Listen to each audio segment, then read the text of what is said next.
Hola, hola, ¿cómo están? Bienvenidos a Mamás en el Backstage, donde hablamos de la maternidad con humor, con realidad y sin filtros. Soy Miriam Escafi, mamá de 2, y sean todos bienvenidos a un nuevo episodio. Hoy tengo a una invitada súper especial. Ella se llama Sofía. ¿Cómo estás, Sofi? Ay, muy feliz de estar aquí. ¿Feliz? ¿Nerviosa? Me dijiste que no, que esto ya te... Sí, es familiar. Parece familiar, exacto. Sofi, siempre empiezo preguntándole a las personas que están aquí sentadas es ¿quién es la persona? Entonces, ¿quién es Sofía? Bueno, yo me llamo Sofía Ibáñez Pérez, vivo aquí en Barranquilla hace muchos años. Y bueno, yo soy médico y soy psicóloga clínica, mamá de una niña de 1 año, 7 meses y un ángel que está en el cielo. Ahora hablaremos de eso. Y me dedico a la salud mental. Tengo una comunidad en Instagram que se llama, bueno, y en todas las plataformas ahora, que se llama altísimo.co. Allí pues hablo de salud mental y tengo un canal y un podcast que estoy ahora mismo En proceso. En proceso nutriendo esa comunidad que se llama Lo que nadie dice, pero todos sentimos. Pero a nivel general es algo como tu podcast, que es lo que todos sentimos como madre. Esto es a nivel de la vida. Entonces es una comunidad chévere, bastante linda que te cuento que lo que hace es como un lugar seguro seguro para expresarse como debe ser. Bacano. No como ahora las redes sociales lo...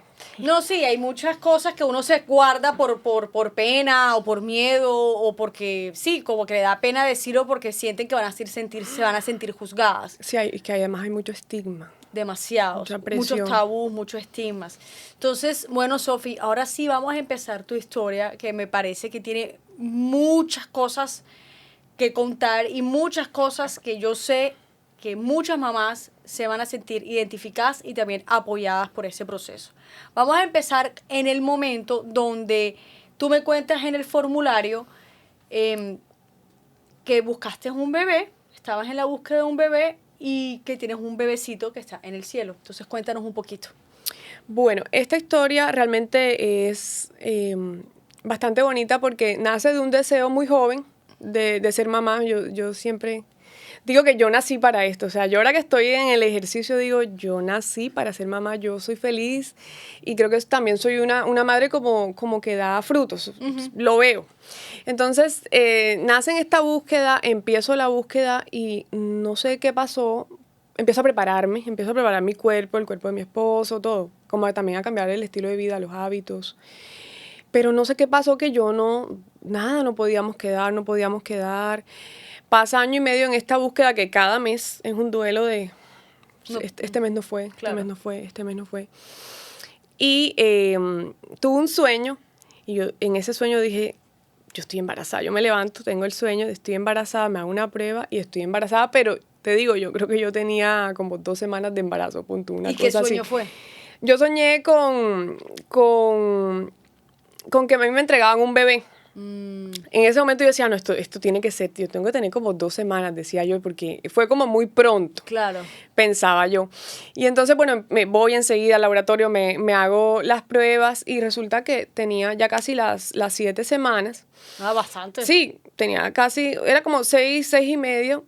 Y pues hay personas que para eso, tú dices que es bastante, pero hay personas que dicen, esto no es nada, esto es un mes.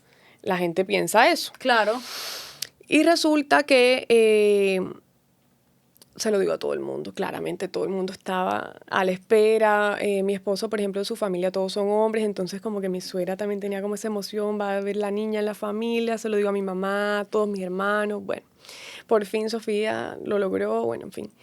Y resulta y pasa que ese embarazo no avanzó, la progesterona realmente no avanzó lo que se esperaba, pero yo nunca pensé que eso me iba a pasar. Entonces, el mismo día que quedó embarazada, llamó a mi suegra que estaba en Estados Unidos, ya vas a ser abuela. Mi suegra le compró los teteros hasta los 2 años. Dios. O sea, ella la ropa hasta los 2 años. O sea, mi suegra se enloqueció. Y resulta y pasa que imagínate que yo en ese momento trabajaba de médico, no en la parte de salud mental, sino que trabajaba haciendo teleconsultas.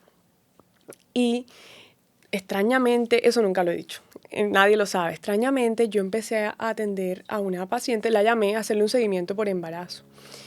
Y la llamo, le digo, la paciente tal, quiero hacer un seguimiento de cómo va el embarazo. Y me dice, no, el embarazo se perdió. Y yo, ¿qué pasó? No me lo habían reportado, discúlpame. Bueno, tú sabes, el momento incómodo. Y me dice, no, es que la progesterona se me bajó. Y yo en ese momento sentí una cosa cuando ella me dijo eso, la progesterona se bajó. Yo me había hecho unos exámenes en la mañana y yo no los había revisado, porque uno jamás cree que eso va a pasar.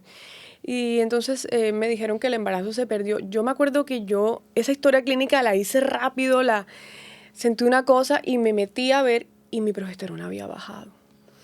También, eso fue como una señal, porque hay una diferencia abismal entre cuando la progesterona se te baja y tú haces algo para que se te pueda subir o cuando ya definitivamente se te fue a pique y no hay nada que hacer. Yo dije, hay que hacer algo. Entonces le digo a mi esposo, sin contarle lo de la paciente, sino la progesterona se bajó, pedimos una cita con el ginecólogo que había elegido en ese momento y fuimos.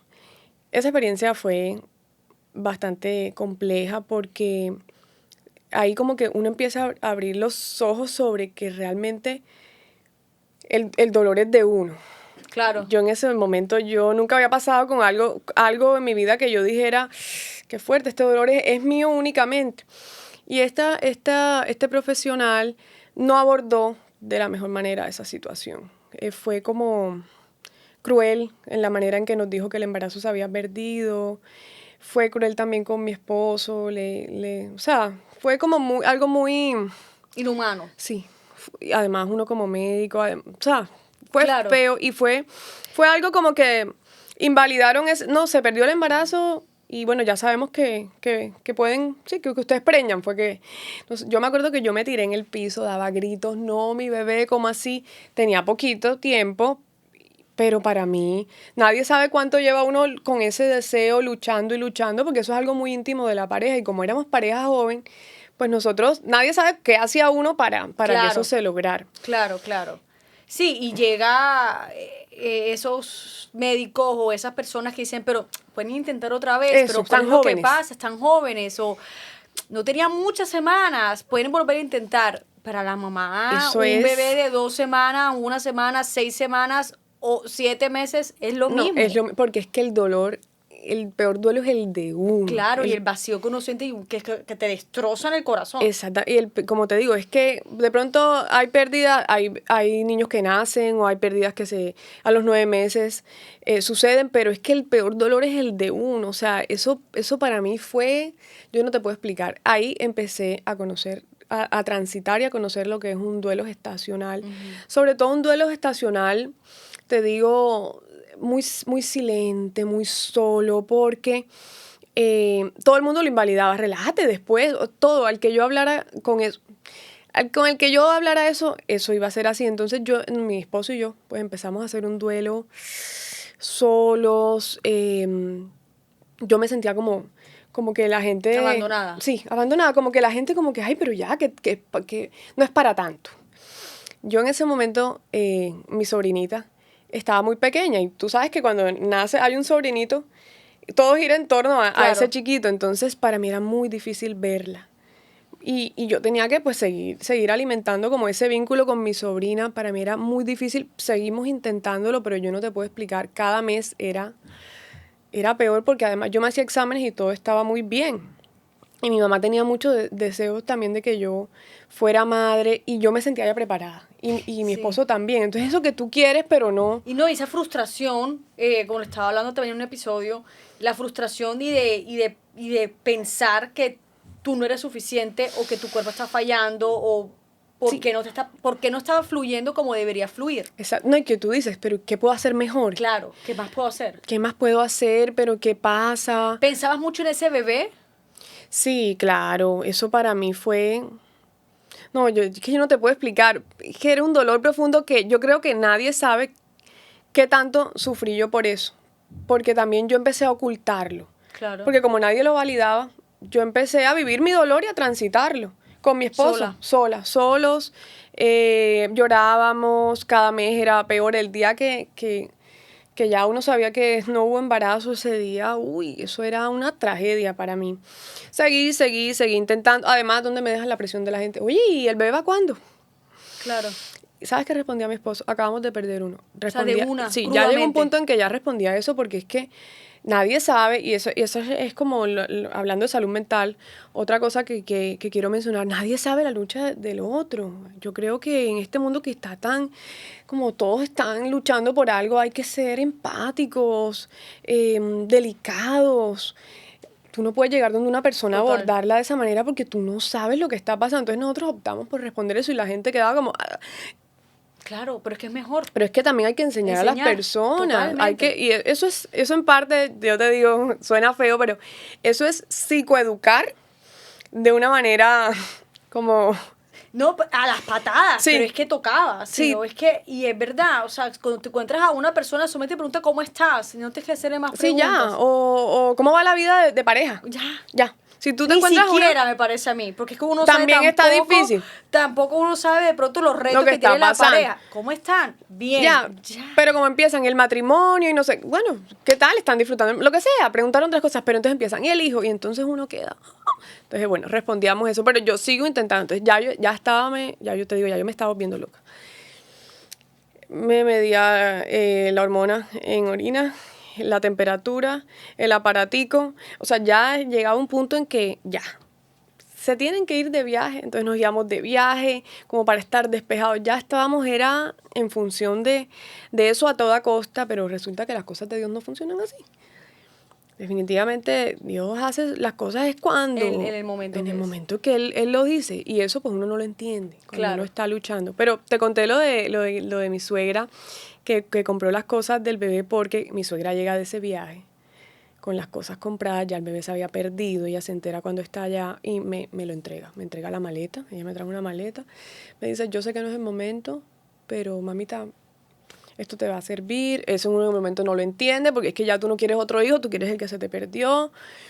Entonces yo me acuerdo que yo empaqué como todo, lo seleccioné, lo metí en bolsa Ziploc, o sea, yo, mamá haciendo su nido, tú sabes. Claro.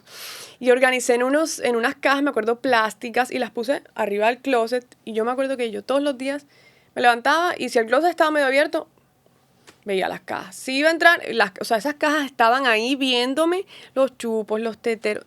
Mira, las cremas, estas antipañalíticas que mi suegra compró allá, que no las venden aquí, esas cremas AD, los potes, yo los veía todos los días, de hecho se me vencieron, esperando el bebé, y yo me acuerdo que no las quería regalar porque yo me rehusaba que esas eran las cremas de mi bebé, y yo no, todo lo tenía ahí. Bueno, lo veía y eso obviamente me afectaba, y bueno, mi esposo... ¿Le pusiste nombre?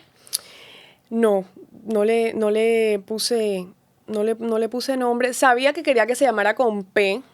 Uh-huh. O sea, que quería que tuviera un nombre con P, pero pues yo no sabía si iba a ser... ¿Nunca presentiste que si iba a ser niño o niña? Yo siempre quise una niña. Por lo que te digo que era como el anhelo. Luego sí, cuando a nivel terapéutico más adelante, porque luego hago terapia, recibo terapia, sí le puse un nombre, pero en ese momento no. Okay. No le puse como nombre. Y bueno, seguí buscando, no pasaba. Yo dije, bueno, yo tengo que tener un problema de infertilidad, porque esto no es normal. Entonces yo me puse como una fecha, si de aquí a diciembre no quedo, pon tú en junio, pues ya empiezo tratamiento, porque ya como relación ya... sentíamos que necesitábamos. Y no, empieza a deteriorar también la relación. Mucho, porque entonces uno sigue anclado en ese duelo, tu esposo quiere que tú salgas adelante, tu esposo también quiere que tú entiendas que no hay nada malo en ti, que si tú no das a luz, pues, y si no le das un hijo, pues no dejas de ser esa esposa valiosa. Claro, que claro. Ese es otro tema que a veces nosotros como esposas sentimos que tenemos que dar un fruto al hogar. Total. Eso es así, entonces, bueno. Resulta que en ese duelo, que mi mamá pues también me incentivaba, pero cuando yo a veces la encontraba hablando con sus amigas, no, Sofía, nada que puede, entonces eso a uno le... Mi mamá pues tenía una enfermedad neurodegenerativa, se llama esclerosis múltiple, y yo sabía que su tiempo activo, de vida activa, pues obviamente se iba reduciendo. Entonces yo decía, yo le quiero dar un nieto a mi mamá, ya, porque para que ella alcance, para que lo disfrute. Entonces tú sentías era una presión en tú como mujer, como esposa, exacto, tener como miembro de familia. Como miembro de familia, tener a tu hijo, pero tú también sentías una presión y un afán. Porque ya el tiempo de ellas... El tiempo con tu mamá iba a ser poco. Iba a ser poco, que ese afán también yo lo tuve toda mi vida. Yo creo que yo me disfruté a mi madre precisamente porque yo decía, este tiempo está limitado. Claro. No sé cuánto tiempo va a demorar. Como ella siempre estuvo enferma, porque es una enfermedad que empezó desde muy temprana edad en ella, yo decía, este tiempo está limitado y yo tengo que aprovecharlo. Eso sí te puedo decir, yo con la vida de mi madre, yo no me quedé con nada, aparte de lo que pudo haber sucedido, que no pasó. Claro. Pero entre lo que pudo ser, sí sucedió. Claro. Entonces, empezaba la búsqueda. La búsqueda siguió. Hasta que entonces un día mi mamá, ella tenía un aneurisma cerebral que no podía manejarse, ya no tenía ningún tipo de posibilidad de ser intervenida de manera médica. Entonces pues ya no había nada que hacer, sino simplemente darle calidad de vida y bueno, el tiempo que Dios quisiera. Entonces nosotros nos dedicamos a disfrutar a mi mamá, disfrutarla hasta que un día mi mamá simplemente no amaneció. No amaneció. O sea, simplemente ella se acostó a dormir y yo creo que también esa es la muerte del justo. Dios se la llevó sin dolor, es lo que... Dormida. Dormida. Y ella se va y yo quedo entonces con Dios mío. Más pérdidas. Porque claro, es que tú no solamente pierdes un bebé, tú pierdes pierdes ese deseo que tienes de realizarte como madre, como esposa en núcleo, pierdes a tu madre. Y fue una pérdida, como te digo, aunque ya sabíamos que podía suceder, fue una pérdida repentina porque tú eso no te lo esperas. Claro. Ese duelo, no te puedo explicar, o sea, ese duelo de la pérdida de mi mamá fue para nosotros, pues como familia, devastador. Porque tú esperas que sea más adelante cuando el cuerpo te dé más señales. Claro, sí, o sea, como decías tú te lo esperabas, pero no tan pronto. Y tú estabas, o sea, querías que le dieras ese deseo de tu mamá no convertirse en abuela, pero de ser abuela de una hija tuya o hijo tuyo. Exactamente. O sea, eso fue también como un momento también tuyo como de decepción, frustración, como que no le di ese regalo a mi mamá. No, y es que pasa algo con las enfermedades físicas, por ejemplo, cuando a alguien le dan un diagnóstico, que tú piensas, bueno, hay un tiempo, pero el organismo te va a ir mostrando señales y ya tú sabrás que se irá deteriorando y que esa persona se va a ir. Esto no pasó, fue así. Claro.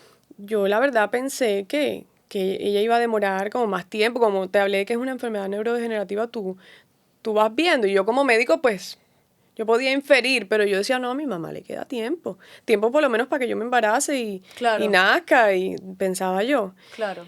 Ese duelo de mi madre además deja, pues, estrés postraumático, pues, por cómo suceden las cosas, empiezas tú como a recapitular tu historia,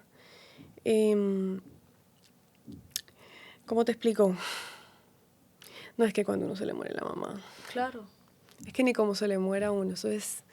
Tú quedas como en el... Como en el limbo. En el limbo. Además que te digo, yo siempre he sido una persona muy independiente. No te hablo como desde la dependencia emocional. Ella y yo teníamos una relación como cuando tú eres partner de alguien, pero no dependes emocionalmente de ella porque esa persona ya te dio las herramientas como... Era un apego seguro. Era un apego, sí, claro, y era como tu compinche, como tu amiga, no.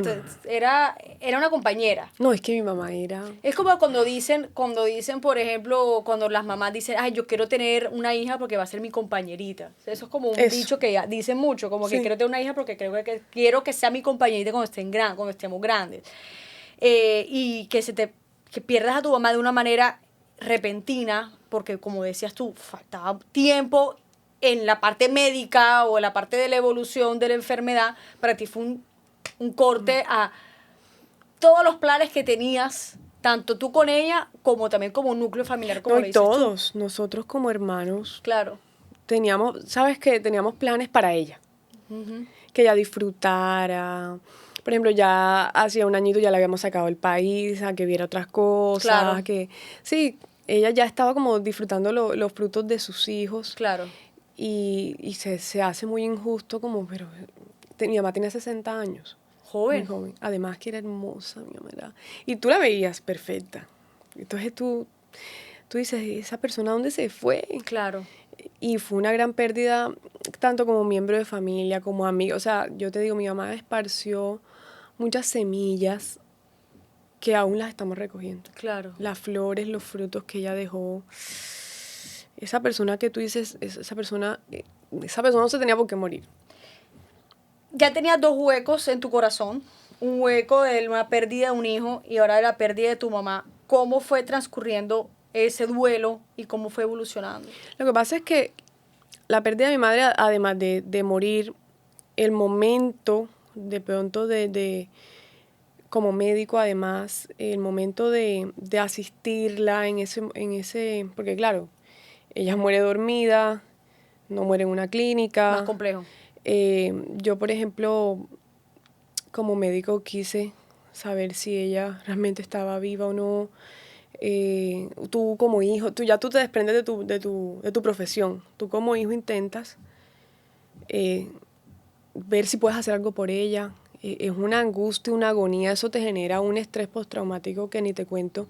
Yo creo que a cada uno de mis hermanos, dentro de sus roles, porque cada uno tenemos como un recuerdo de ese momento, a cada uno de nosotros nos marcó. Yo, por ejemplo, la recogí y me la llevé a la clínica. Estuve con ella en sala de reanimación. Incluso yo intenté reanimarla. Mis hermanos afuera esperando que yo les dé la respuesta. O sea, eso es una responsabilidad. ¿Cómo les dices tú que ya tu mamá no está? Claro. ¿Cuántos hermanos son? Somos 3. 3. Somos 3 que esa señora vivía por nosotros. Ella es la típica madre que se disfrutó a sus hijos. Ella nació para estar con sus hijos y se los disfrutó y nosotros les retribuimos mucho a ella. Como te digo, eso cuando uno dice todo estuvo dicho y fue dado. Claro. Así fue, literalmente. Entonces, ese estrés postraumático de tú tener que ver a tu mamá en ese estado, intentar ayudarla, no poder ayudarla, no hay más nada que hacer, como le dices tú a tus hermanos que no hay nada que hacer, eso fue un shock. O sea, eso no se te olvida nunca. Que tú intentes, pues, es que la otra es que yo también toda mi vida me preparé para ese momento y resulta que uno no está preparado para eso. Jamás. Nadie está preparado para la pérdida de un ser que tú amas y además crees que estás capacitado. Y eso tampoco pasa, porque es que el pánico en el que uno entra es abismal. El pánico ¿sabes qué pensaba yo en ese momento? Llegó el día. Llegó el día, porque es algo que no es que uno esté esperando, sino que es algo para lo que tú te estás preparando toda tu vida, que en ese día todo se va a acabar. Claro. Que después con el tiempo entiendes que se transforma. Pero eso pasa mucho tiempo después. Eso pasa mucho tiempo después y tú en ese momento eso no te sirve para nada. Totalmente. En ese momento tú que vas a pensar, no, es que yo quiero luego lo que yo voy a obtener de esto. Así es. Ahora mismo si tú me dices, no, te doy el proceso de transformación, pero me lleva a tu mamá, no, ven acá, déjame como estaba, porque es que esta persona es una pérdida, o sea, de verdad, yo la extraño cada minuto. Es que ella, la sabiduría con la que hablaba, es una pérdida, o sea, yo la veía y yo decía, no tanto ni siquiera qué va a ser de mi vida, porque ella, como te digo, fue un apego seguro en el que ella me dio herramientas para salir adelante. Yo sin duda he salido adelante sin ella. Ella me enseñó toda la vida cómo iba a ser yo cuando ella no estuviera. Pero es que lo que ella podía aportar, lo que una madre, hablando pues de madre, lo que una madre puede aportarle a su hijo con propósito y de manera intencional, eso es invaluable. Yo necesito a mi mamá todos los días de mi vida. La necesito, sus consejos, porque entonces, bueno, luego empieza este estrés postraumático, empieza el duelo, empiezas a darte cuenta que la vida de los demás sigue y la tuya se detiene. Se siguen sirviendo tazas de café en todas partes, los carros siguen pasando. Es curioso porque me pasó hace poco, fui a un funeral y fue un momento duro en ese momento. Y yo en esos momentos donde está el funeral, digamos que está toda la ceremonia, que la ceniza, bla, bla, bla, bla, bla, bla. Y yo siempre me miro a este momento donde listo, pasa todo y todo el mundo se va. Y yo le dije a mi esposo, le dije, mira esto, la vida sigue. Todo el mundo se va para el trabajo, todo el mundo se va a cuidar a sus hijos, su vida. A su vida. Todo el mundo se va, pero las personas que están en duelo se quedan en ese momento y ahí es cuando empieza ya el verdadero duelo. Y además hay personas que están en duelo, pero como el duelo es único, cada quien se retira también a hacer su duelo. Claro, totalmente. Esa es la otra. Muy de acuerdo. Tú no puedes entonces, por ejemplo, venir a invadir el duelo. Hay días que yo quería estar sola. Sí. Entonces imagínate uno ahí con la compañía ahí, o hay días que tú no quieres escuchar, porque es que además empiezas a entender un poco de cosas que uno desconoce. Por ejemplo, la gente imprudente. Ay, no. Hay gente que no ha vivido cosas que ¿por qué? O sea, salen con unas crueldades. Mira, a mí me han llegado a decir, y eso a mí nunca se me olvida, además te toca volver a trabajar. Claro, la vida sigue. Dios mío. Pues entonces uno vuelve a trabajar y me encuentro estoy saliendo de mi trabajo pues con la actitud que tengo porque es que si no, imagínate, uno atendiendo pacientes además, y me encuentro con una persona y me dice, ¡ay! Yo pensé que ibas a estar peor. Yo le dije, ¿pero y cómo debo estar? No sé, yo pensé que te iba a ver llorando. Yo claramente ya con el ojo destruido tanto llorar porque yo lloraba mucho en el trabajo. Entre un paciente y el otro me echaba la lloradita.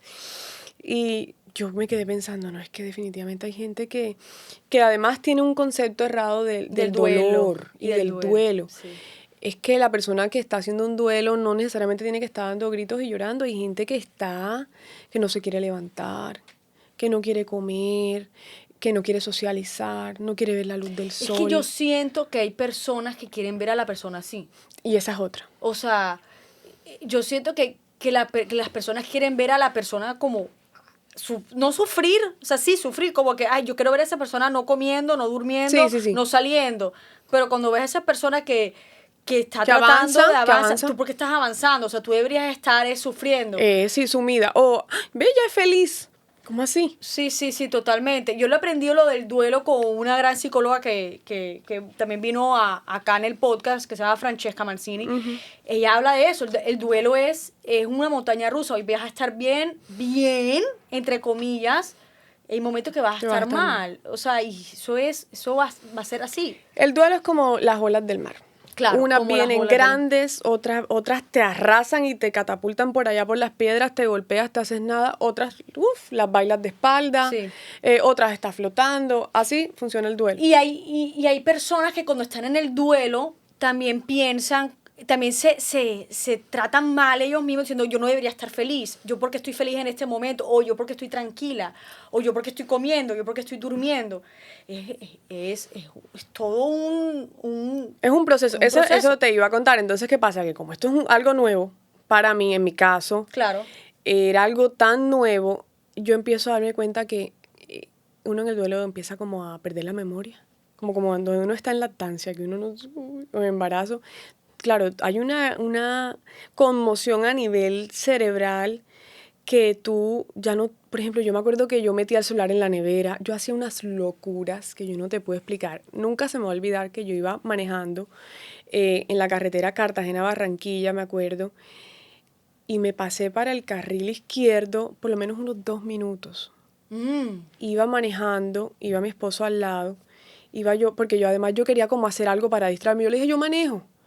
Me paso para el carril izquierdo y él estaba en el celular, no se dio cuenta, hasta que él levanta la mirada y se da cuenta que viene por allá un carro y me dice, ¿tú qué estás haciendo? Y entonces me dice, te vas y nos vamos a cambiar.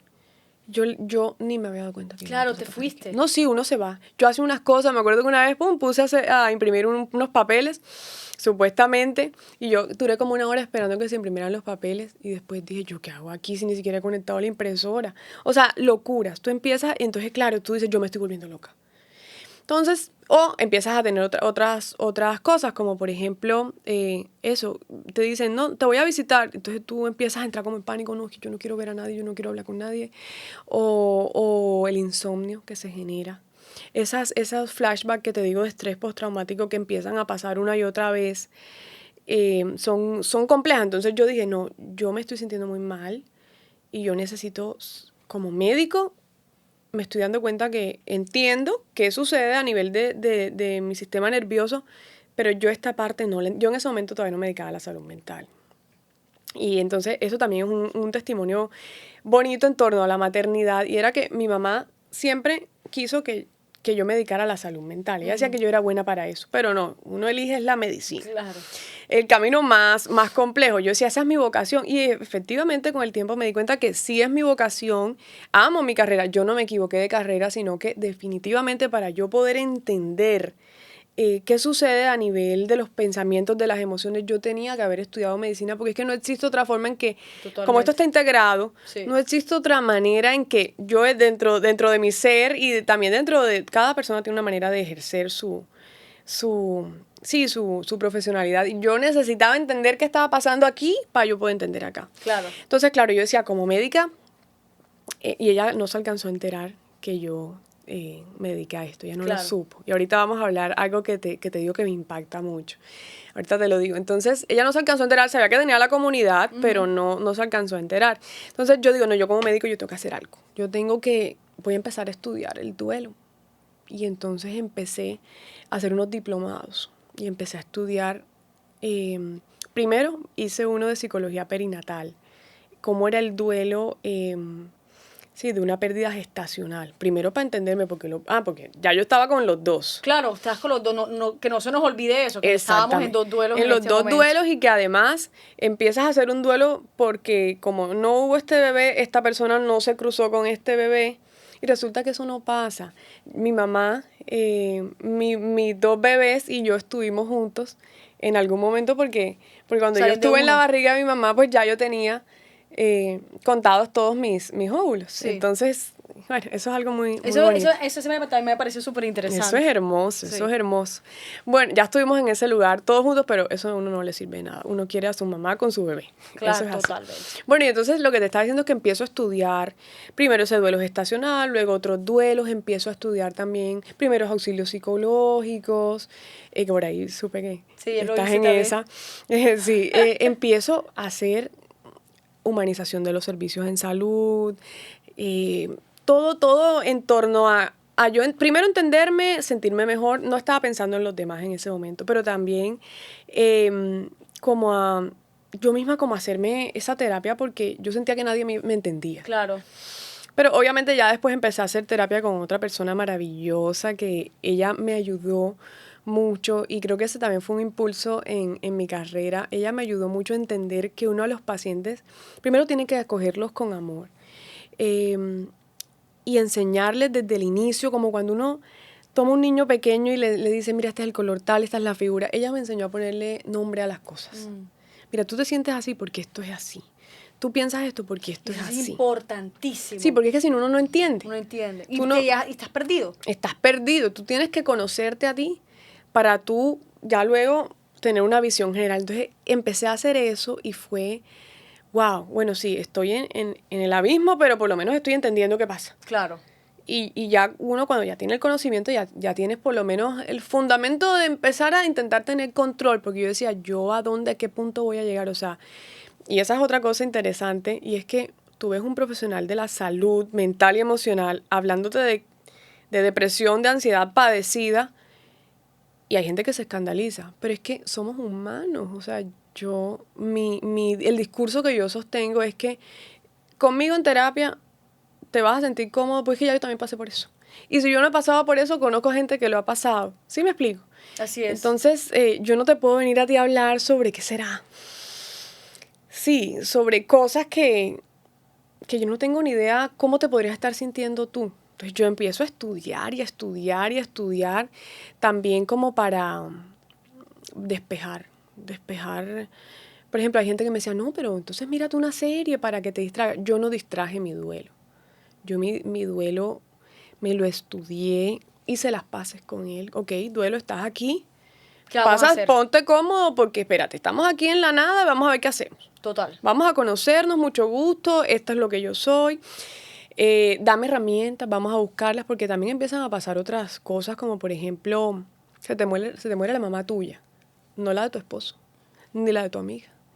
Y entonces ya llega un punto en que estás acompañada de todo el mundo, pero llega un punto en que ya tú te das cuenta que que te toca a ti seguir.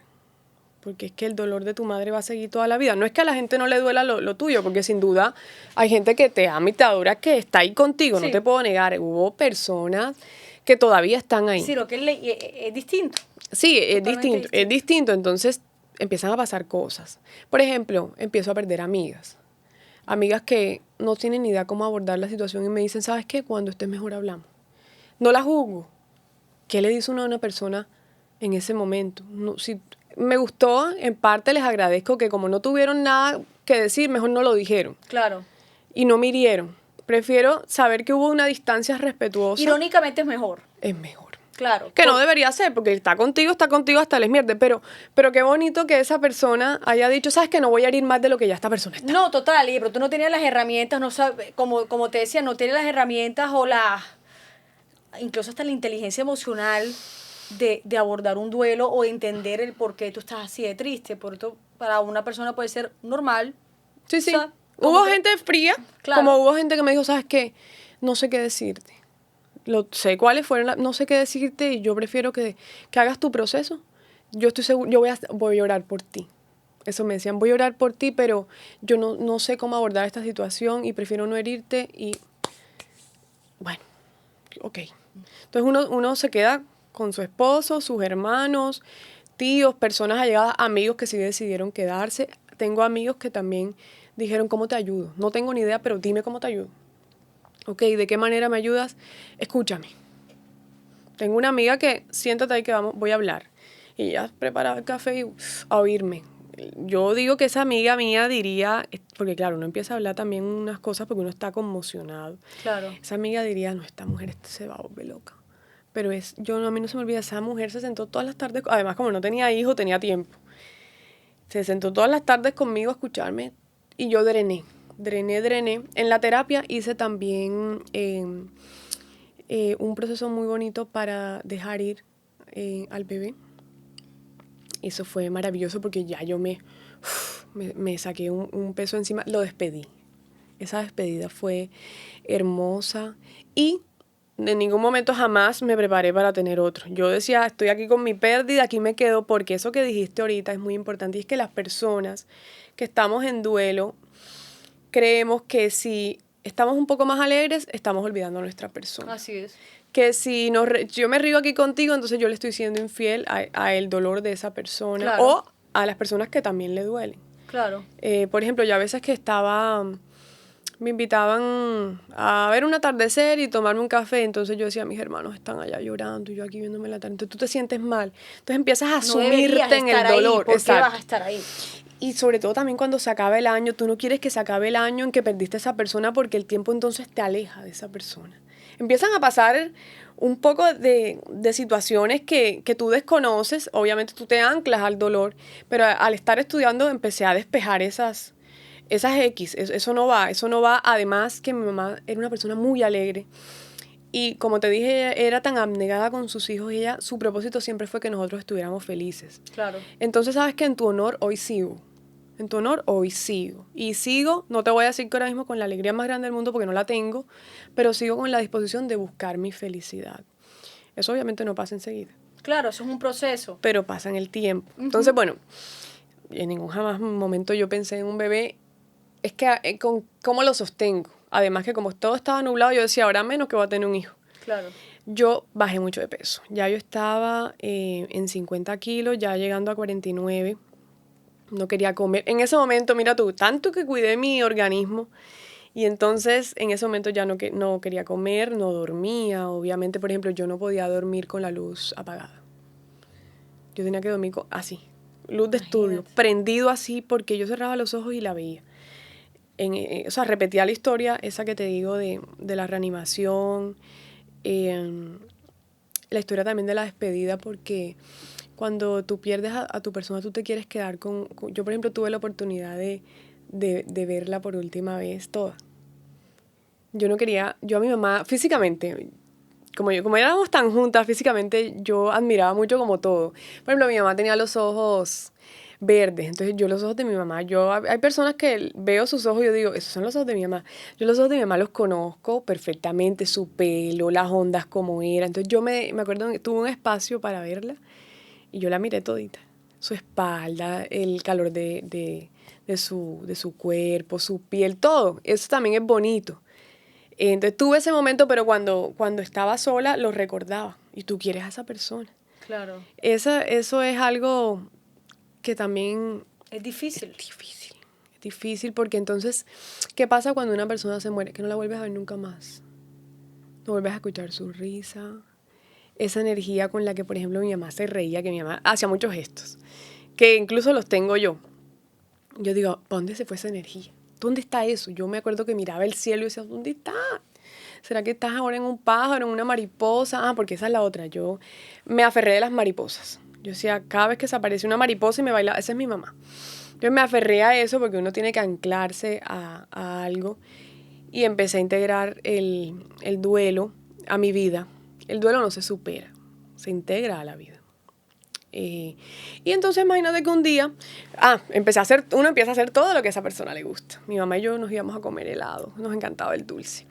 Estoy trabajando con todo y mi tristeza, pero yo la extrañaba y yo dije, hoy me voy a comer 2 bolas de helado, de ese chocolate, pero café, que eso da, sí. Subí, estaba en el Buenavista, yo trabajaba en el Buenavista, subí, me compré mis 2 bolas, además que la persona que me lo estaba sirviendo me miró como que, ¿en serio te vas a comer eso? Yo, sí. Y me acuerdo, nunca se me va a olvidar que yo estaba atendiendo un paciente, en ese momento no trabajaba virtual, sino presencial, estaba atendiendo un paciente y yo no podía dejar de comer helado. Tú no puedes andar comiendo helado en una consulta médica, jamás. Claro. Pero era el anteojo, ya estaba embarazada y no lo sabía. Entonces yo empecé el paciente me hablaba y yo le decía, es que se me va a derretir el helado. Tranquila, doctora, pero eso estuvo mal. Eso no tenía por qué pasar, eso no va en la ética médica. Te digo. Yo sé que tienes dolor de cabeza, espérate un momento. O sea, yo tenía que escribir en el teclado, yo era... Como que era una cosa impresionante. Y además, yo le cogí como una fobia al arroz chino, de tanto que comía arroz chino en la universidad. Y entonces, ese día me provocó comer arroz chino. Tú dices, hay algo Aquí raro. está algo extraño. Yo dije, esto no es normal. Ni lo del chocolate y el paciente, porque yo sí te digo... Sí, pues eres profesional. No, yo soy muy prudente. Claro, imprudente. Entonces uno comiéndose un helado con el tienes paciente. la presión alta. Ya, espérate. Espérate, y entonces me acuerdo que como era café, yo estaba toda sucia, bigote así, no, café. Qué risa. No, me acuerdo que se fue ese paciente y yo le dije a la enfermera, le dije, imagínate lo que acaba de pasar, Dios mío, qué vergüenza, padre. Y ella me decía, ¿qué pasó? Pero límpiate, yo estaba toda sucia. Ay, no. Me dijo, ¿no será que tú estás embarazada? Yo, no, que voy a estar embarazada, porque además tú no estás pensando en eso, ni en tener hijos, ni en nada. Claro.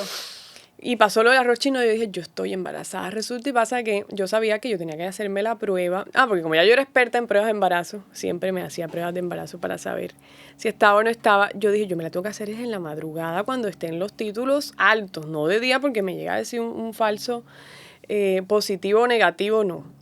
A las 4 de la mañana ya yo no aguanté. Como ya yo tenía insomnio por el mismo duelo y me hago la prueba y positiva. ¿Qué pensaste? No, me puse a llorar. Porque dije, no puede ser. Qué injusto fue lo primero que pensé. ¿Ah, sí? Sí, claro. No, yo no dije, wow. No, yo en ese momento dije, qué injusto. No se encontraron. Claro, mi mamá tenía un mes de haberse ido, que además un mes no es un mes, es ayer. Porque en el duelo, el tiempo se te... Sí, esa es la otra, tú no sabes cuánto tiempo ha pasado. Claro, el duelo, no tienes noción. La temporalidad se te... Sí. Entonces, claramente para mí se murió ayer y yo estoy embarazada hoy. Yo no sentí que había pasado un mes. Entonces, tú sentías era como una injusticia. Yo me fui para el balcón y yo lo primero que hice fue que llamé a mi hermano.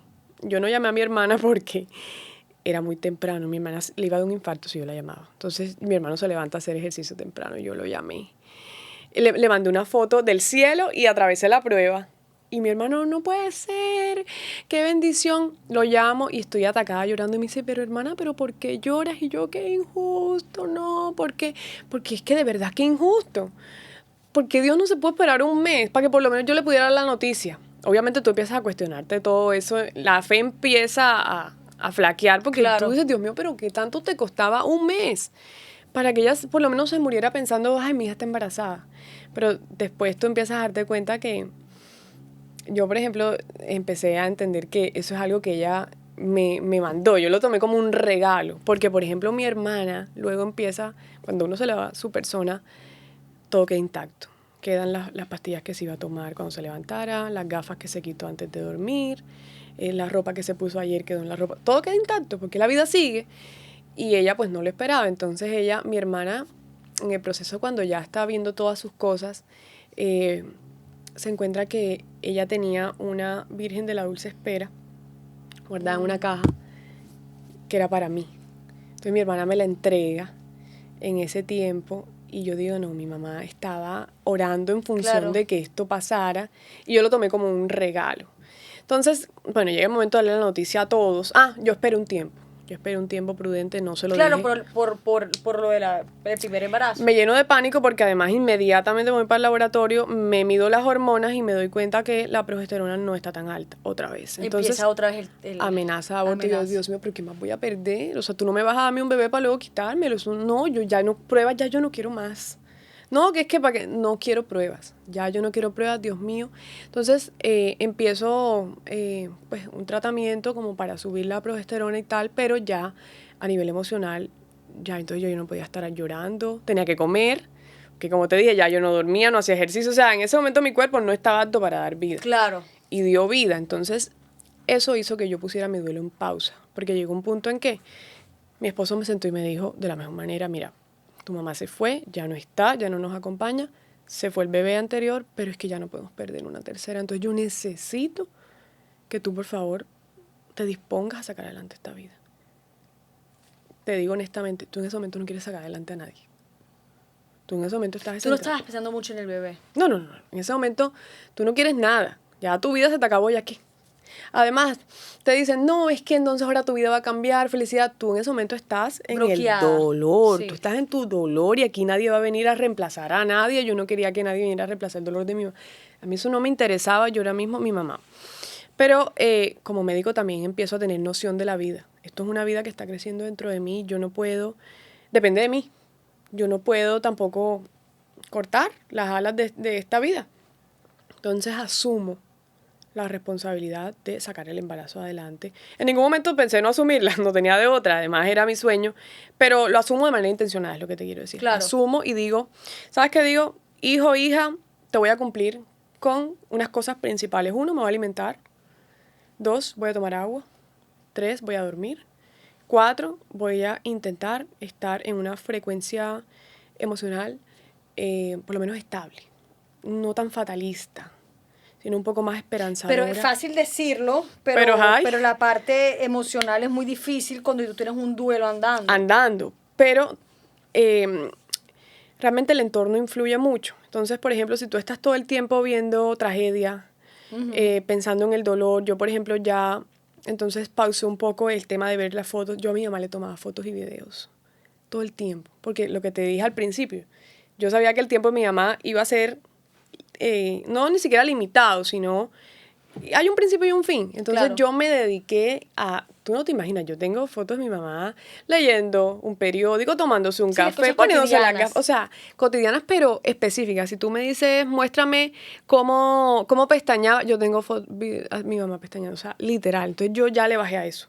Dijo, ok, esto me está afectando, o voy a intentar leer un libro de duelo. Entonces ahí fue que seguí estudiando y también voy a intentar rodearme de personas que no me alimenten eso. Entonces empecé como a filtrar la gente imprudente. Que te decía, ay, no, entonces ahora no se conocieron, para crecer sin abuelita. Esa gente ya yo no hablaba con esa gente. ¿Sí me explico? No entiendo esa gente qué. Yo no entiendo, de verdad, no, es humor, pues. Es algo muy doloroso. Sí. Sí, y eso me partía Esas personas sin filtro, definitivamente, hay que reevaluarlas. Que además no es ni siquiera sin filtros. Esas personas están erradas, o sea, eso no se dice. Erradas, totalmente. Por eso ni es que con se tienen que reevaluar, sí, tienen que mirar cómo hablan y cómo dicen las cosas. No. A mí me decían unas cosas, y a mis hermanos, no, cruel. Claro, cruel. Cruel, y parece que a la gente le gustará oír eso y verte. De eso le llegaban mensajes. Aquí esto llegó una voz. Esta es la hermana de Sofi. No, adelante. ¿Qué estabas diciendo, tocaya, Mariana? Que le tocaba, además, ser terapeuta de duelo. Bueno, entonces, ¿qué pasa? eso no lo he dicho, la página, mientras tanto, seguía. Claro. Mi comunidad seguía, yo seguía, esa es la otra, empecé a exteriorizar tanto lo que estaba sintiendo como lo que estaba aprendiendo. Claro, y empiezan a llegarme mensajes. No, yo me quiero suicidar. Yo no quiero seguir en esta vida. O, ¿sabes qué? Perdí a mi bebé. O... Sí, duelos. Sí, fui víctima de abuso sexual. O sea, me llegaba de todo. A mí me llegaba de todo. Y yo decía, ¿yo cómo sostengo a esta gente? Porque además... las personas, como ya era una comunidad ya bastante consolidada, que ya llevaba muchos años, las personas se refugiaban en mí. Entonces yo decía, bueno, estoy capacitada, pero yo no quiero sostener a nadie. Pero tengo que hacerlo, porque ya yo tengo un compromiso con estas personas. Además que si estoy publicando este contenido es porque y empecé a buscar también un propósito de todo esto. Y ahí es que empieza el propósito, porque, como te dije, mi mamá siempre quería que me dedicara a esto, pero yo... En ese momento no había fusionado como la medicina con la salud mental. Yo dije, no, ya yo estoy capacitada. O sea, esto es paralelo. Estoy capacitada, voy y hice mi primera consulta. Yo me acuerdo que esa consulta, te voy a decir, esa primera consulta de ese paciente fue una locura, porque esa paciente tenía Alzheimer. Uy, complejo. Entonces imagínate que esa primera consulta no hubo segunda, porque la paciente... nunca se acordó de mí en la próxima. O sea, no, esa paciente no tenía por qué estar en esa terapia conmigo, pero siento que fue bonito porque en ese momento ella tuvo un momento de lucidez en esa terapia. En ese momento yo le entregué herramientas, pero ya nunca más se acordó. Pero recuerdo que en ese momento de la terapia yo tuve un instante para decir, yo quiero hacer esto toda mi vida. Yo me quiero dedicar a esto. Entonces ahí... Dios me mandó la orientación vocacional que yo necesitaba. O sea, ya ahí me dio un propósito. Este es tu propósito. Claro. Y yo dije, no puede ser. Esto es lo que mi mamá toda la vida aquí me dijo que yo era buena para esto y yo no entendía qué era. Y que además integré, porque la página empezó porque yo hago mucho servicio, obra social. Entonces, claro, integré el servicio con la profesionalidad, con la espiritualidad, con la parte médica. Entonces, todo se integró ahí. Claro, total. Y fue como un regalo que, ahí es donde yo te digo, el duelo te da regalos. Pero en ese momento tú no quieres ningún regalo. No los ves. Y además no los necesitamos. Yo ahora mismo, tú quieres que tu vida siga como estaba antes. Claro. Entonces, esa orientación vocacional me dio las herramientas y sabes que también me dio como autoridad. Ok, tengo autoridad emocional porque ya yo pasé por esto, porque ya empiezo a conocer gente que está en esa y porque además tengo autoridad a nivel de conocimientos. Y entonces voy a sacar este proyecto adelante y como te dije antes, en tu honor sigo, que fue lo que yo le dije a mi mamá, te prometo que yo en tu honor sigo, porque además mi mamá era una persona que estudiaba mucho, era culta, siempre se estaba superando, entonces, ¿qué más que darle... pues ese regalo en vida como de honrarla Claro. a través de, ok, tengo un propósito de vida. Mi mamá todo era con propósito. Entonces empiezo a sostener personas. Pero paralelamente, esto pasó paralelamente al embarazo. El embarazo afortunadamente sale adelante a los 3 meses. Me dicen, no, ya, se salva, ya. Todo bien. Todo muy bien. Hicimos todas las pruebas que hubo que hacer y me entero. Bueno, entonces ahí viene algo espectacular y es que yo hablaba con mi mamá. Yo le decía, mami, estás como callada, di algo, porque ella y yo siempre tuvimos una conexión sin palabras. Y tú en el duelo, como te dije, empiezas a interpretar señales, tú tienes que aferrarte a algo. Claro. Tienes que aferrarte a algo porque además tú no quieres que ese vínculo se pierda. Y hay veces que, por ejemplo, hay veces que ya no, esa comunicación se cortó. Yo creo que la de mi hermana también... hay como un silencio ahí. Ahorita que parqué, ella le encantaban las trinitarias. Vi unas trinitarias y empezó una mariposa a volar y yo dije, ok, estás aquí, ya. Eso para mí es mi señal de que ella está conmigo. Entonces imagínate que entonces ella no le gustaba que yo parqueara en lugares oscuros y lejanos.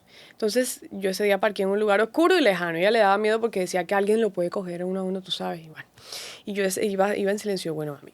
¿A ti no te gusta que yo parquee en este lugar oscuro y lejano? Voy con mi bebé, pero, bueno, acompáñame. Yo le hablaba, pero mándame una señal, ¿será que el bebé va a ser niño, niña? ¿Qué va a pasar?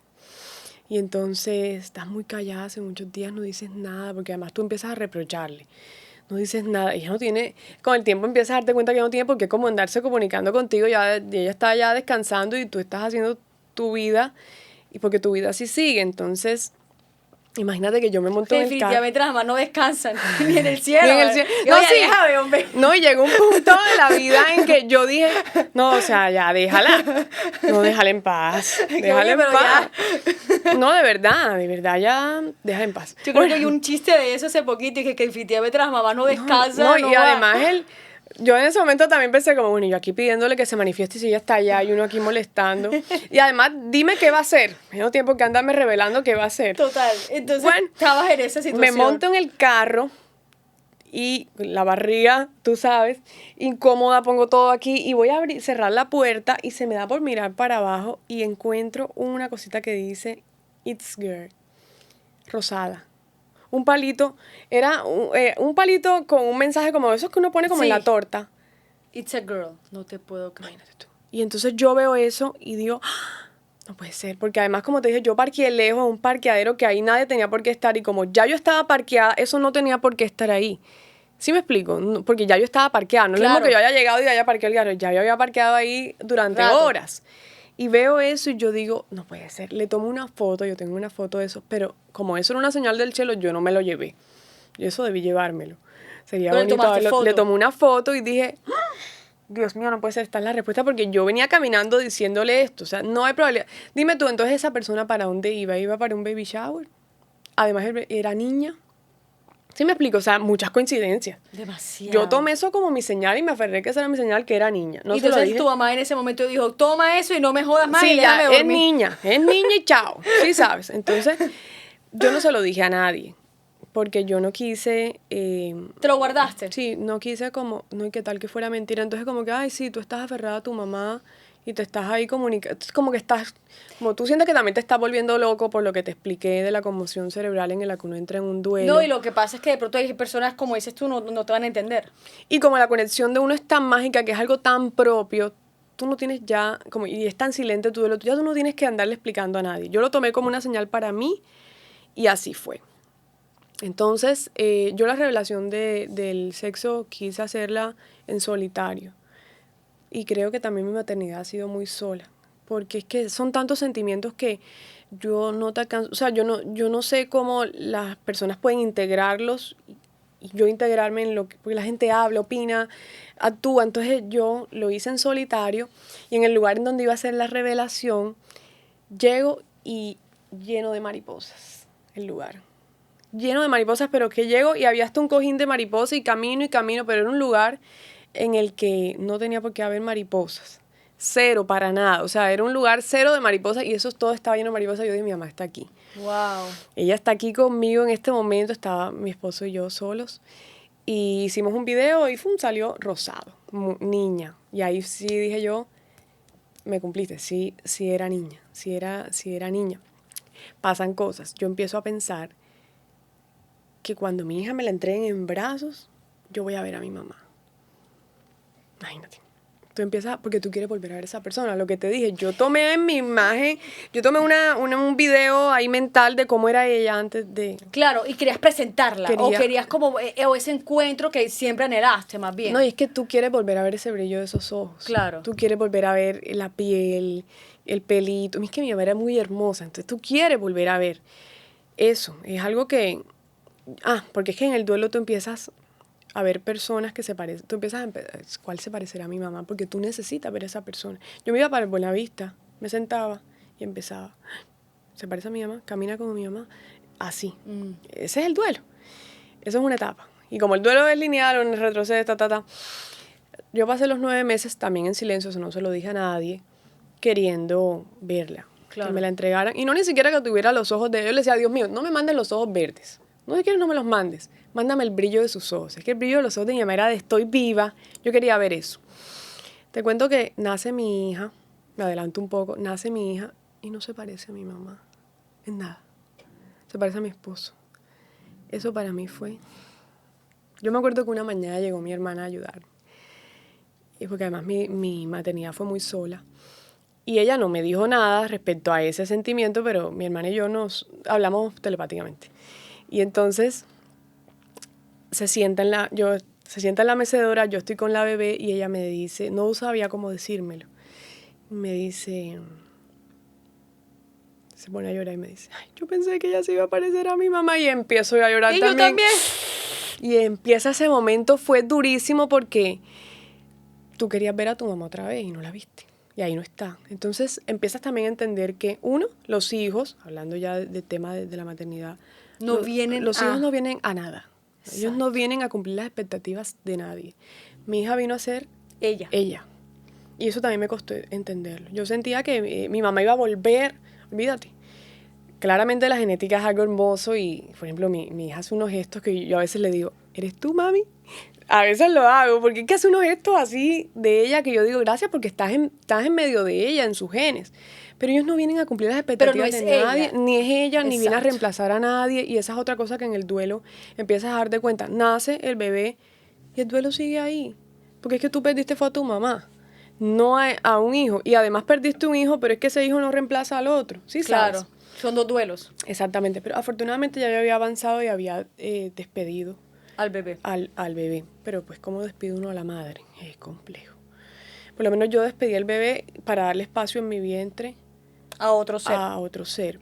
Entonces, eso fue algo muy doloroso, ¿sabes? Darme cuenta que ella no va a volver, que ya ella tuvo un tiempo en esta tierra, que en este capítulo de mi vida no sale. Es como una serie.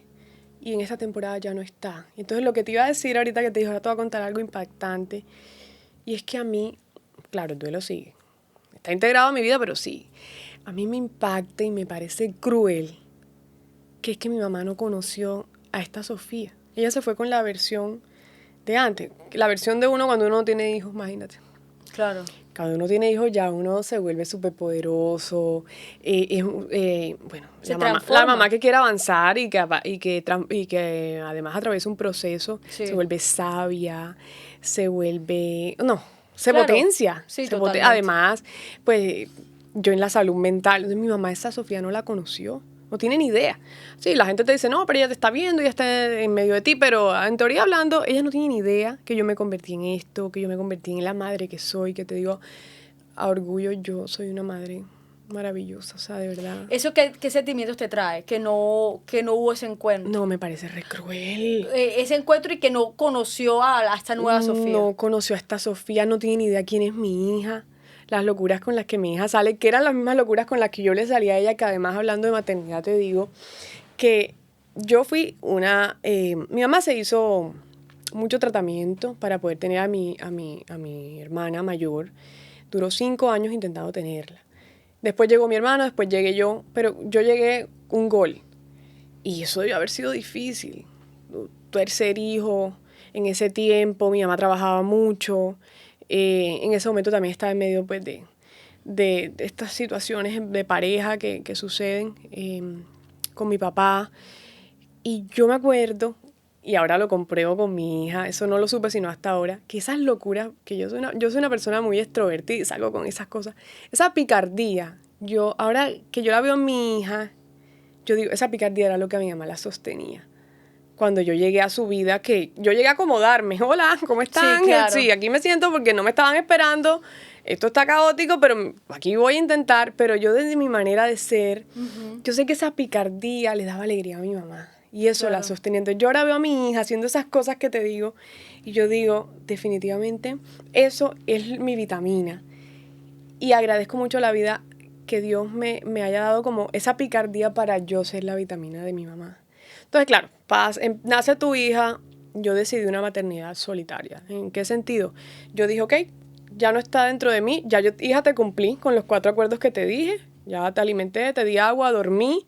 Naciste. Y cambié mis pensamientos un tiempo, pero ahora yo necesito, porque es que el duelo te toca. Aquí te estoy esperando, termíname, o por lo menos dame paso. Entonces empiezo a lactar, mi lactancia fue bastante complejo, creo que ha sido uno de los retos más grandes que, aparte del duelo, la lactancia, porque ella es alérgica a la proteína de leche de la vaca, entonces yo llegué a pesar 45 kilos, o sea, no dormía. Yo decidí con mi esposo que quería que el posparto fuera solos. No quería escuchar los comentarios de nadie, no quería que nadie interviniera, no quería que si alguien me dijera, ay, mamá, no llores. No quería eso, yo no quería eso. O mamá, le va a hacer daño al bebé. Tenías que transitarlo sola, tenías que hacer tu maternidad sola y porque ya esos comentarios te iban a dejar afectar. No, y ver, por ejemplo, me daba duro ver personas y no ver a mi mamá ahí. Claro. Entonces yo no quería ver a nadie. Sí. No estuvo ella porque tú necesitas a tu mamá. Parto, quieres a la mamá, no quieres ver a más nadie. Eso te iba a decir, tú necesitas a tu mamá. Sí.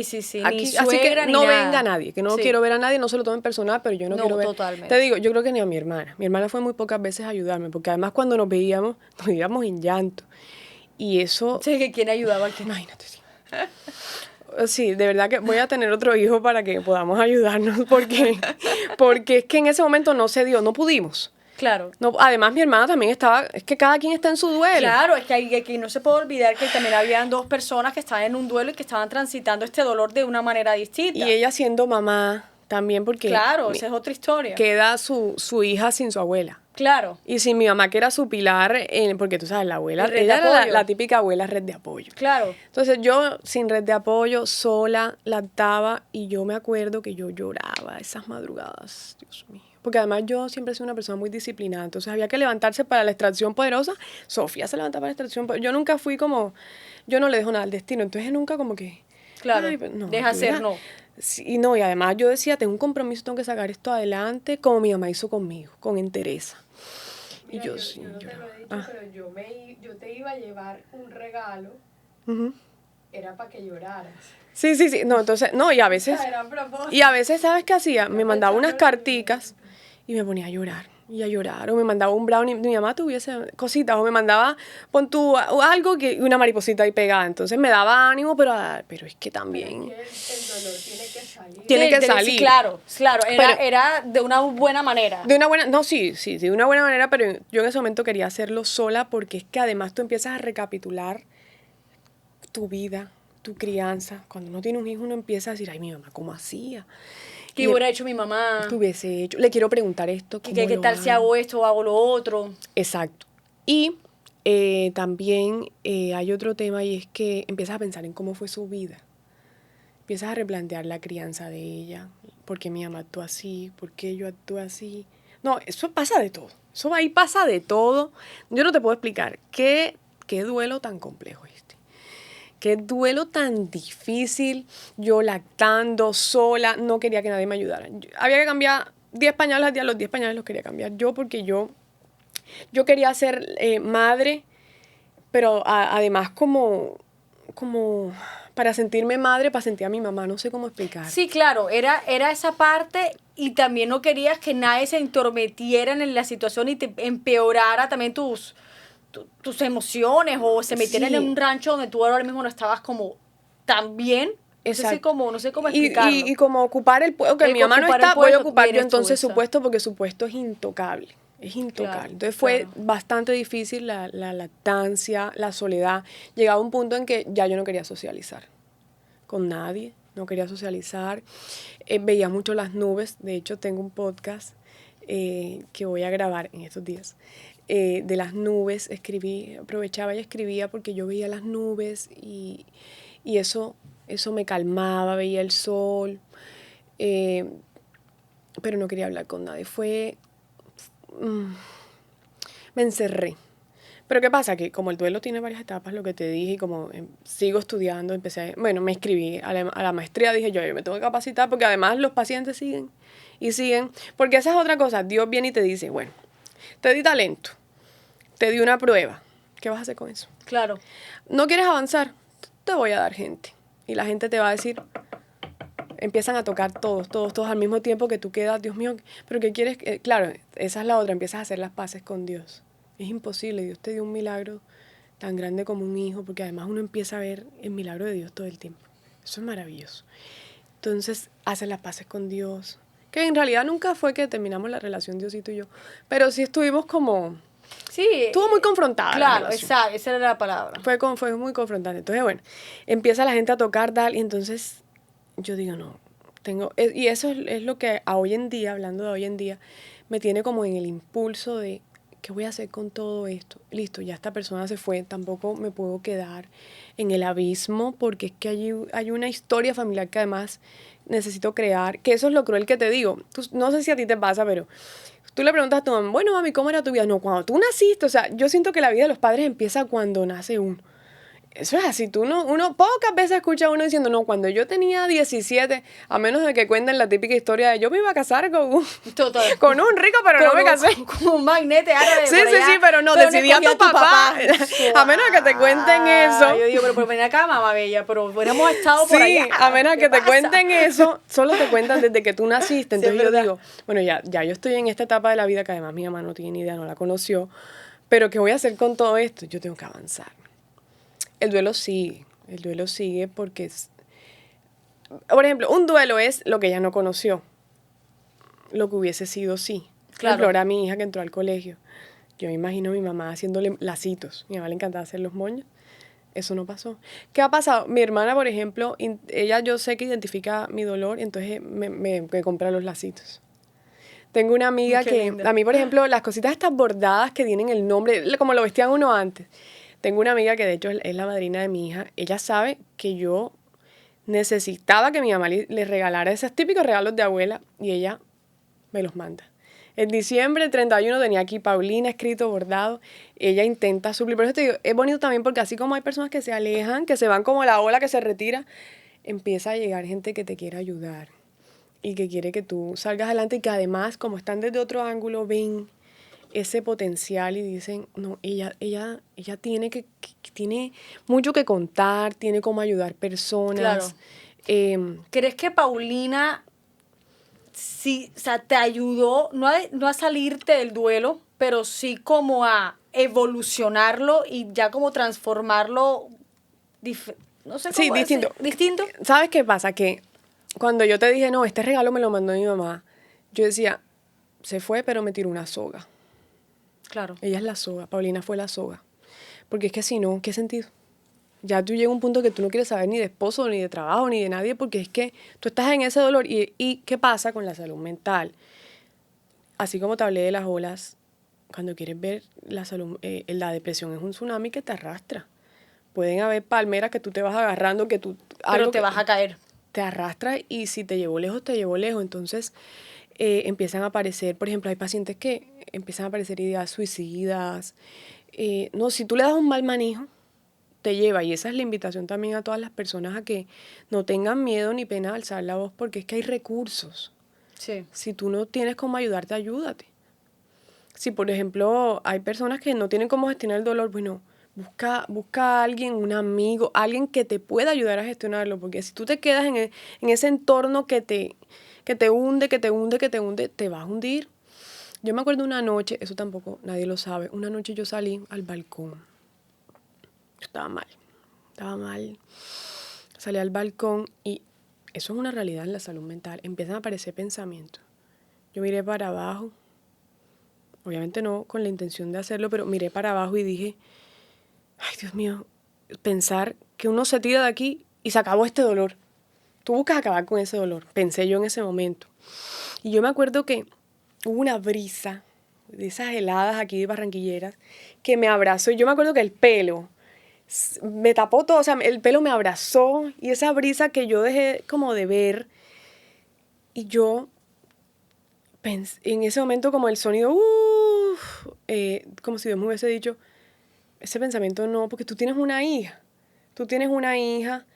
¿Y qué va a hacer de tu hija sin ti? O sea, le vas a dar un duelo a ella. No, y además tu hija te necesita, o sea, tu hija te necesita porque como tú necesitas a tu mamá, tu hija te necesita. Obviamente no fue que yo planeé que yo me iba a tirar, no, sino que hay un pensamiento que se te pasa de, si uno se tira aquí esta vaina se acaba, ¿sí sabes? O sea, te acaba este dolor, por eso es que, yo por ejemplo pensé, por eso es que la gente se tira, ¿sí sabes? Y eso es otro tema de salud mental que hay mucho estigma. Esto lo puede estarle oyendo cualquier persona y dice, qué fuerte, pero es que el suicidio... Las cifras a nivel de suicidio estadísticas están disparadas por ese pensamiento que tienes que no se pudo gestionar. ¿Qué pasa con una persona que piensa eso y no se le cruza por la cabeza un ancla como su hijo? Digamos que no lo tiene. No tiene un propósito, no tiene un motivo. Porque hay gente que no lo tiene. Claro, están solos. Hay gente que no lo tiene. O hay gente que no tiene las herramientas emocionales como las que yo tuve en ese instante. Yo dije, no me anda pensando eso. Y jamás, cancelado, señor. Yo tengo todo para salir adelante.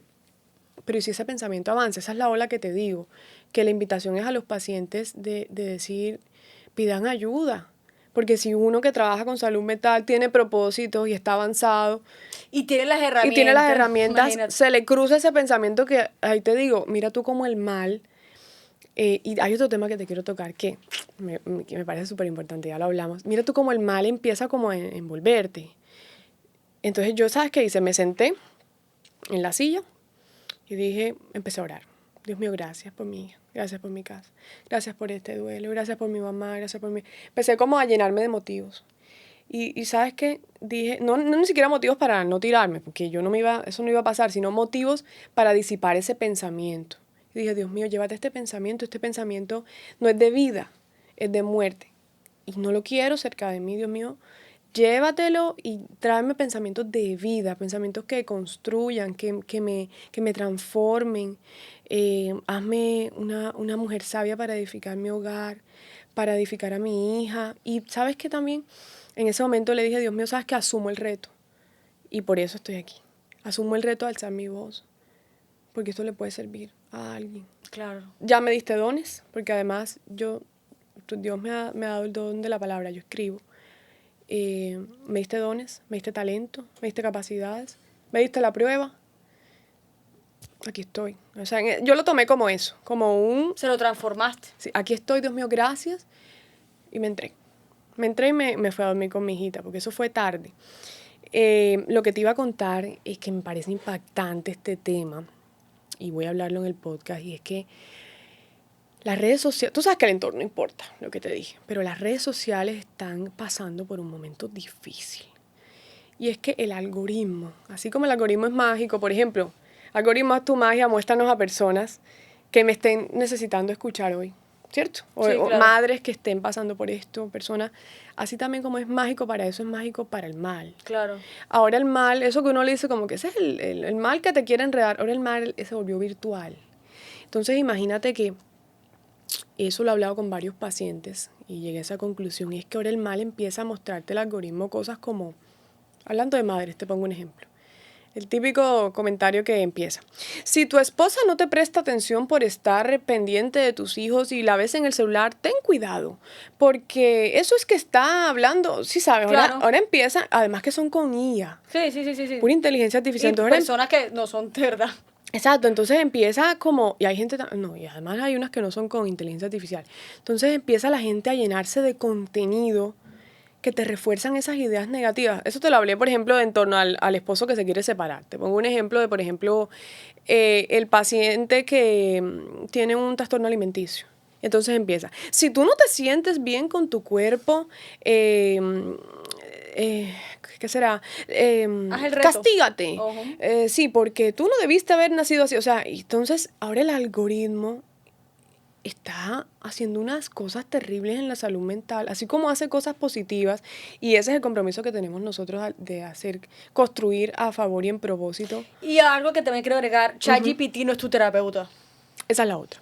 No es tu terapeuta, no es una persona, es una máquina. Y ChatGPT te va a decir lo que tú quieres escuchar. Él siempre te va a buscar la forma de darte la respuesta a conveniencia tuya. Sí, como a complacencia. A complacencia. Entonces te va a decir, estoy deprimida. Le dices, estoy deprimida. Y dice, lo siento porque estás deprimida. Cuéntame, ¿qué vas a pasar? No, es que yo me quiero tirar del balcón. Es decir, entiendo por qué quieres tirarte del balcón. De pronto tienes motivos. De pronto sí tienes motivos. Cuéntame, ¿cuáles son tus...? No. Siempre va a buscar la forma es conveniente. Sí. No es tu terapeuta. Punto final. Además que no tiene las herramientas como para convertir ese conocimiento a favor de ti. No. Ni que le cuentes en el tú sabes que uno pone como todas las... Claro, el terapeuta incomoda, el terapeuta te lleva hacia atrás, te confronta con tu infancia, te confronta con tu vida, te confronta con tus situaciones. ChatGPT no puede hacer eso. No pasa. Punto. ChatGPT no te ve. ChatGPT no ve tus cómo te hablas, cómo estás hablando, cómo te estás expresando, cómo estás moviendo los ojos, las manos, si estás poniéndote así. O sea, no lo ve. No, así es. Y eso es una cosa que hay que ser responsables, tanto uno como mamá, no usarlo para eso, y también es muy pendiente de los hijos. De los hijos. Que me pasó hace poco con mi hija. Me dijo, ¿será que llevo un muñequito donde una prima? Y yo le dije, pues decide tú, mira el pro y los contras. Vamos a preguntarle a ChatGPT. Y le dije, a ver. ChatGPT uno no le pregunta eso, y le dije, eso es una máquina. La máquina, tú tienes un cerebro. Eso te iba a decir, además tenemos que criar hijos con criterio. Claro, tú tienes cabeza, él no tiene cabeza, él es una máquina. Tú le preguntas cosas muy puntuales, y ella me preguntó, ¿qué te ayuda ChatGPT? Y le dije, no, ChatGPT me ayuda a organizar mis tareas, a ver cómo hago mejor el día, investigar un tema. Investigar sobre un tema, pero a mí yo no le pregunto a ChatGPT si puedo hacer A o B. Claro. Eso lo tienes que decidir tú, porque tú tienes cabeza. Así es. Claro. Y además, digamos que, bueno, entonces, listo, no tiene cabeza, pero no sé quién cita si tiene cabeza. No, es que la cabeza es tuya. Cada quien en su cabeza. Claro. Mi historia no es la tuya no es la mía. Entonces, y esa también es la invitación, hablando también de madre y de salud mental. El compromiso es qué vamos a hacer con la mente y las emociones de nuestros hijos.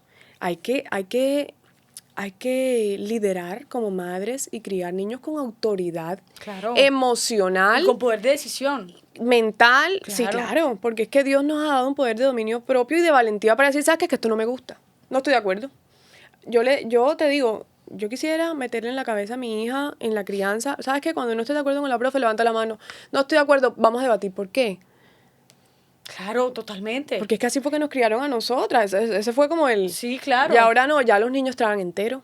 Los niños y los adultos, por eso es que te digo lo del... Claro, no, creo que hasta los adultos todo el mundo. Creo que hasta tragan más entero. Tragas entero, no cuestionas. O sea, me da risa cuando me mandan cosas mi papá y mi mamá, yo como que mami, eso está es inteligencia artificial, exactamente. Amiga, o sea... Está desfasado, ¿sabes? Ahora ya la gente no ve las estadísticas de nada. Antes uno siempre estaba como, nadie investiga. Nada. Tragan entero. Entonces, estudios dicen... Eso es lo más irresponsable que hay en la existencia. Entonces está el tema del ChatGPT y el tema del algoritmo. Claro, si tú estás pensando todo el día en tristeza, porque además yo no tengo idea por cómo ese algoritmo escucha la mente. Sí, total. Tú como que tú empiezas a emanar las feromonas de, no sé cómo funciona eso, y empieza enseguida a mostrarte cosas, pero qué peligro. Porque entonces si una persona está deprimida, entonces empieza. Si la depresión te arrastra, o sea, es una cosa, además que eso que tú dices, la palabra autoridad, empieza como a darte instrucción. Y es irresponsable. Eso hablé hace poco también de un episodio donde esos kits de te voy a quitar la depresión en 5 minutos, o te voy a quitar, bájate este booklet y con este booklet se te va a quitar la depresión. No. Te ayudo a que tu ansiedad... Y hay personas que sí tragan entero.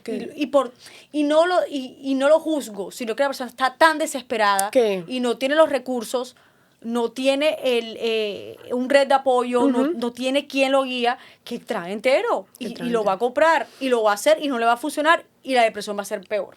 Eso te iba a decir. O hay gente que le funciona momentáneamente, pero ¿por qué no funciona de manera prolongada? Porque es que no hay una raíz que esté como soportando todo eso. O sea, no conoces tu dolor, no conoces qué sucede a nivel fisiológico, porque es que, yo te digo, a nivel fisiológico, en la depresión, en la ansiedad, suceden unas cosas, sin tocar otras patologías, suceden unas cosas que hay que ver por qué este neurotransmisor estudie. Sí, yo lo estoy estudiando. La invitación es un poco complejo, pero está bien. Exacto. La invitación es, hay que estudiar.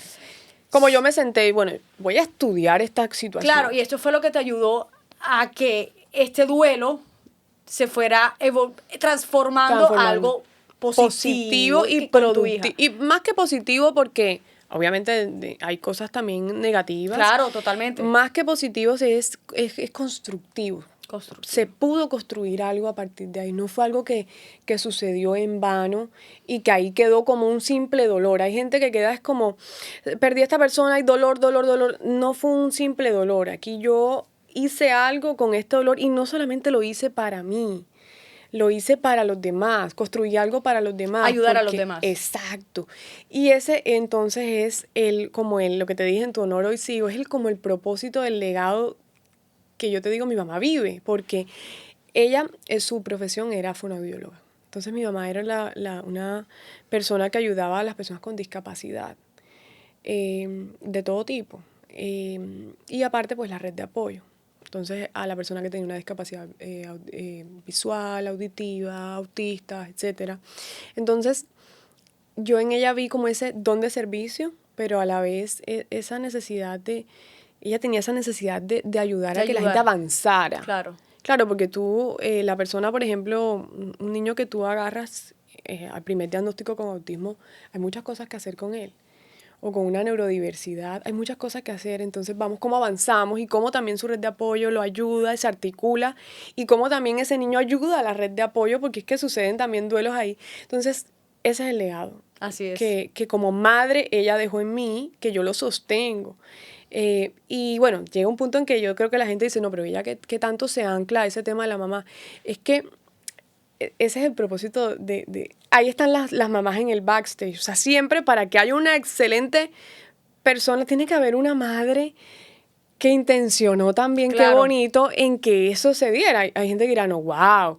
Sí, pero es que esta fue una persona que día a día aportó y nutrió en mí. Por ejemplo, eso que yo te dije, yo me puse a estudiar, es que esa señora me llenaba mi mesita de noche de libros. Y me decía, no, tú no vas a ver Padres e Hijos, qué pena contigo. Claro, es que era así. Entonces, no, sí. Entonces, tú no vas a ver Padres e Hijos, ponte a leer.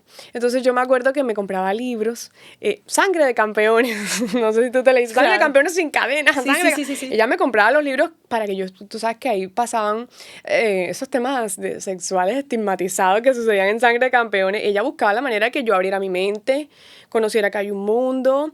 O sea, ella me educaba, ¿sí me explico? O, por ejemplo, es que eso de Padre e Hijo la marcó, porque Padre e Hijo demoró mucho. Entonces ella puso DirecTV, no. Entonces se va a ver películas HBO en inglés. Y entonces, o cuando íbamos camino al colegio, ella ponía en un CD un curso que compró de inglés y me ponía a escuchar, era inglés. Y entonces, como te digo, no fue que un día yo, de mi linda cara decidí estudiar, no, es que ese es su legado. Ella me metió a mí en la cabeza que uno tenía que abrir la mente. Claro. Que tenía que uno superarse, ser culto. Total. No, totalmente. Ese es el legado. Ese es el legado. Su invitación era, vamos a ver Animal Planet, vamos a ver Nat Geo. Y eso fue lo que te ayudó a ti a hacer lo que eres ahora. A lo que yo soy. Y a lo que tú estás criando con tu hija. Y uno como madre, uno como madre, ¿qué le está dando a sus hijos? ¿Será que si uno les pone la vaca Lola, o más bien Peppa Pig, todo el día, que ya llega un punto en que ya lo viste un momentico, pero ¿qué estás dejando? Vamos a ver de qué manera su cerebro lo utiliza para otra cosa, claro, ¿ya? Porque eso empieza desde ese momento, sí. Sin subestimar el contenido de la Peppa Pig y la vaca Lola. Peppa Pig, todo bien. Pero lo que te quiero decir con todo esto es que... es buscar, sí, yo te entiendo. ¿Cómo avanza? ¿Qué hacemos más? Sí, ya te lo viste, ya te lo conoces, pero ¿qué viene después? Porque por ejemplo, mi mamá me enseñaba que uno tenía que ser comprometido con las personas, comprometido, puntual. Tú a mí me viste puntual, porque eso es que tú le dices a la persona, sabes que tú me importas, tu tiempo importa. Ya los padres entonces no quieren enseñar ese tipo de principios, de valores, respeto por el que está hablando, claro. Si está hablando una persona mayor, escucha. Es la crianza de antes. Qué bonito que como mamás en el backstage podamos como traer todas esas cosas positivas de la crianza de nosotros y hacer estas personas para que de pronto en unos años nuestros hijos puedan decir, ¿sabes qué? Yo soy quien soy hoy, porque yo tuve una madre ejemplar. ¿Cómo te sientes hoy? Bueno, hoy estoy pasando por un momento, esa es la otra aquí, empezó el año, entonces estoy pasando por un momento de transformación enérgico ¿sabes qué? Quiero avanzar, quiero seguir avanzando, quiero darla toda por mis pacientes y quiero seguir alzando mi voz. Entonces, hoy me siento motivada. Qué bien. Motivada en propósito de, no es fácil, porque además la maternidad es un reto y sola, ni te cuento. No es fácil, pero me siento motivada. Quiero hacer cosas, quiero crecer. Entonces, hay que seguir estudiando. Y qué bonito que eso es, todo tuvo un propósito. Todo tuvo un propósito. Y el propósito también gira en torno al compromiso de lo que te dije, tienes un talento, tienes dones, tienes la misión, utilízalo. Entonces, ahora estoy en la fase de utilizarlo. Entonces, ahora estoy escribiendo, grabando, iniciando el podcast, tengo el canal. Creé entonces por eso ese espacio que te dije de lo que nadie dice, pero todos sentimos, porque es que efectivamente hay cosas que la gente no quiere decir, no lo cuenta. Por pena, por juzgamientos. Por lo que sea. Por lo que sea. Y en este espacio no solamente es para que lo cuentes, sin ser juzgado, es para que construyas algo a partir de eso y lo utilicemos en propósito para construir. Claro. En base a eso. Sofi, en verdad, qué conversación tan espectacular. Me encanta cómo las situaciones complicadas o difíciles siempre pueden llegar a tener un propósito, y en este caso fue lo que te ayudó a crecer tanto como persona, como mamá, como profesional, como todo, y yo sé que tu mamá, sea donde esté, está demasiado orgullosa de ti, porque cumpliste y no te quedaste donde ella no quiso que te quedaras, que es la parte como más difícil de todo. Tengo 2 preguntas para ti. Ajá, cuéntamelas. Que es la última, la sesión de preguntas. Dame un segundito. ¡Ay! Aquí está. No, además que fue chévere que articulamos todo. Total. Espectacular. Ay, ¿dónde están?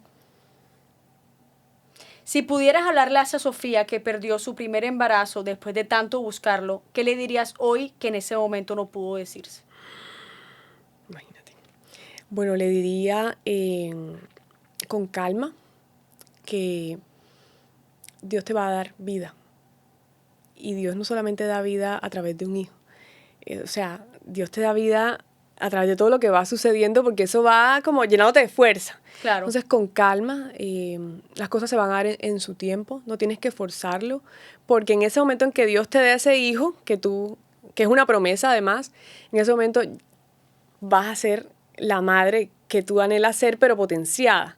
¿Sí me explico? Claro. Y efectivamente así pasó. Así fue.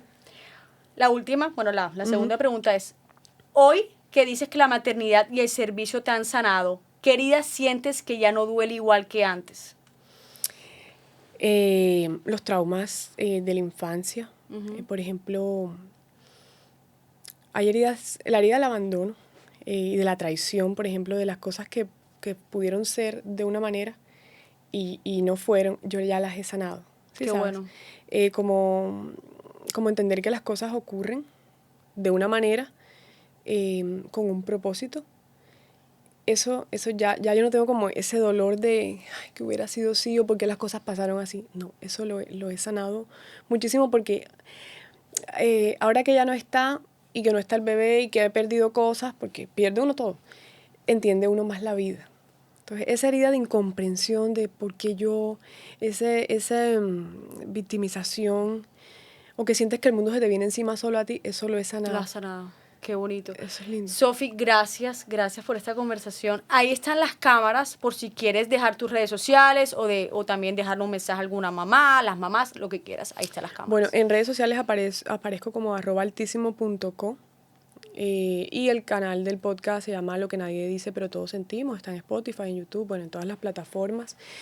A las madres quiero decirles que de verdad capacítense en todo sentido, a nivel emocional, a nivel espiritual, porque esto realmente es una tarea que tenemos que ejercer con compromiso. O sea, este liderazgo no puede ser subestimado ni a medias, porque Dios no nos da media, y si nos ha dado un hijo que es una bendición, de verdad que como el compromiso que uno tiene es de sacarlo adelante con toda. Entonces, qué bonito que como madres intentemos superarnos. Claro. ¿Y de qué manera? Estos espacios.